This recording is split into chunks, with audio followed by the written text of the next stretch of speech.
Baiklah, saya akan menjelaskan tentang industri pupuk.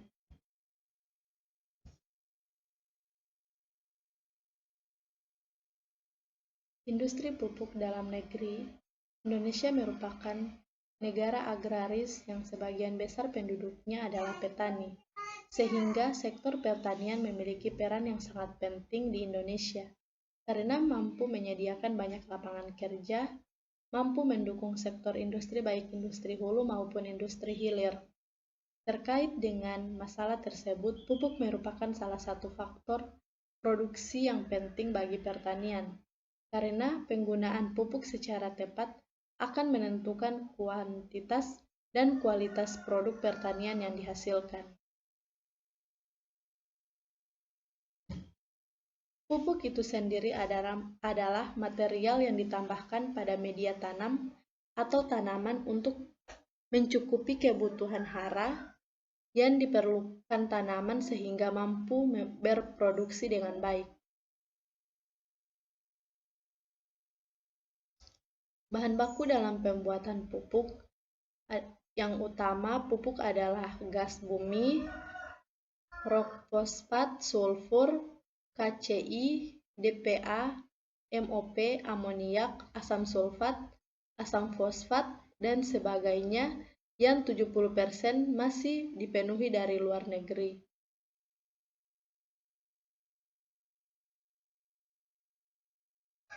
Inilah diagram proses pembuatan pupuk. Proses pembuatan pupuk yang pertama adalah sintesa unit. Unit ini merupakan bagian terpenting dari pabrik urea. Untuk mensintesa dengan mereaksikan liquid NH3 dan gas CO2 di dalam urea reaktor, dan di dalam reaktor ini juga dimasukkan larutan recycled karbamat yang berasal dari bagian reservoir. Yang kedua adalah purifikasi unit. Amonium karbamat yang tidak terkonversi dan kelebihan amonium di unit sintesa diuraikan dan dipisahkan dengan cara penurunan tekanan dan pemanasan dengan dua langkah penurunan tekanan, yaitu pada 17 kg per cm kubik dan 22,2 kg per cm kubik. Proses yang ketiga adalah kristaliser unit. Larutan urea dari unit purifikasi dikristalisasikan di bagian ini secara vakum. Kemudian kristal ureanya dipisahkan di sentrifug. Panas yang diperlukan untuk menguapkan air diambil dari panas sensibel larutan urea maupun panas kristalisasi urea, dan panas yang diambil dari sirkulasi urea sulfur ke HP absorber dari reservoir. Yang keempat adalah drilling unit.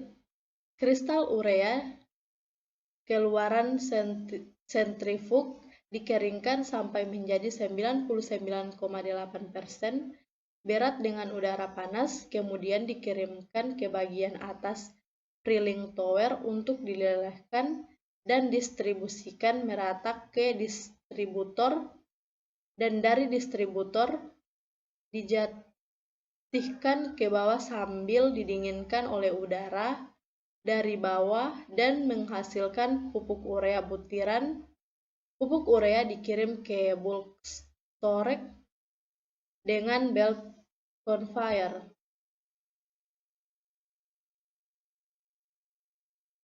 Yang kelima adalah reservoir unit.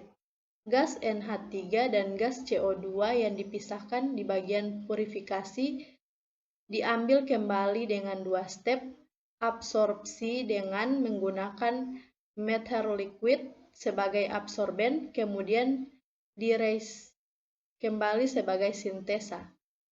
Yang keenam adalah proses kondensat treatment unit.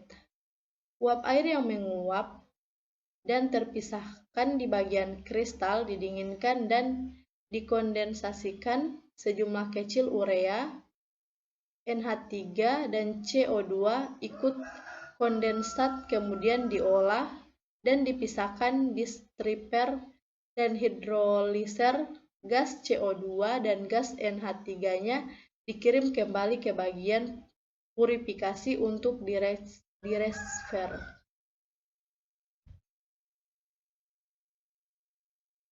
Selanjutnya adalah pengolahan limbah. Yang pertama, ekualisasi, yaitu pengolahan air limbah yang berfungsi untuk meratakan beban pencemaran air limbah serta untuk mengurangi atau mengendalikan variasi karakteristik air limbah. Yang kedua adalah netralisasi, yaitu suatu proses pengolahan air limbah yang digunakan untuk menetralkan asam atau basa karena beberapa limbah industri umumnya bersifat asam atau basa.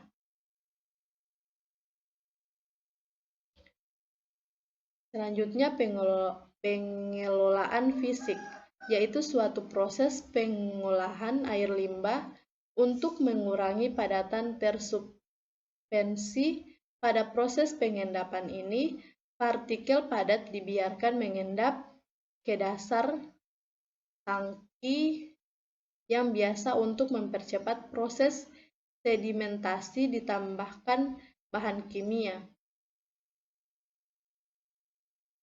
Selanjutnya, pengolahan secara biologi, yaitu suatu proses pengolahan air limbah yang bertujuan untuk mengurangi zat organik melalui mekanisme oksidasi biologis.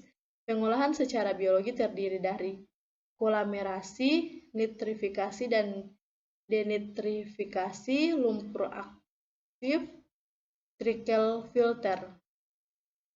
Baiklah, itulah presentasi dari saya. Lebih dan kurangnya saya mohon maaf. Wassalamualaikum warahmatullahi wabarakatuh.